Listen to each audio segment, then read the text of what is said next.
Donald Trump ক্ষমতায় আসার পরে আমেরিকান ফান্ড বন্ধের খবরে বাংলাদেশ থেকে বলা হয়েছে যে একটা তো ভালো, মন্দের ভালো, ওই যে মরেছে কেমনে গুলি খেয়ে, কি হয়েছে, কই লাগছে কপালে, চোখটা তো বেঁচে গেছে না, তখন বলা হয়েছিল রোহিঙ্গা ফান্ডে অন্তত কোনো হাত পড়বে না। কিন্তু আজকের পত্রিকায় একটা রিপোর্ট আছে, যুক্তরাষ্ট্রের সহায়তা বন্ধের প্রভাব বাংলাদেশের রোহিঙ্গাদের জন্য জাতিসংঘের রেশনে বড় কাটছাট, তীব্র খাদ্য সংকটের আশঙ্কা।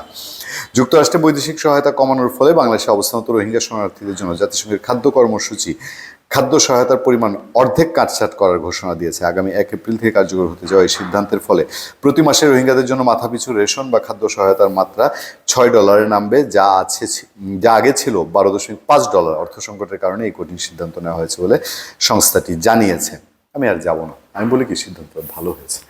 রোহিঙ্গাদের ঘরে ঘরে টিভি, ফ্রিজ, এসি, কোথাও কোথাও এই ত্রাণ সহায়তার নামে, তারপরে আপনার মাইক্রোওয়েভ হিটার, আবি জাবি যা যা লাগে, মানে এমন হেন কোনো ইলেকট্রনিক যন্ত্র নাই।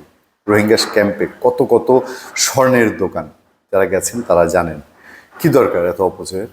হ্যাঁ, আমরা তো রোহিঙ্গা সমস্যার কোনো সমাধান করতে পারছি না, তো খাওয়ায়া পোষায় আমরা এত বড় একটা বিস্ফোরা পিঠে রেখে আর ভিক্ষা করে করে এনে এখানে খাওয়াবো, এই সমস্যার সমাধান না করে জিয়ে রাখবো, সেটা হচ্ছে একটু কাটছাট হওয়া ভালো বরঞ্চ।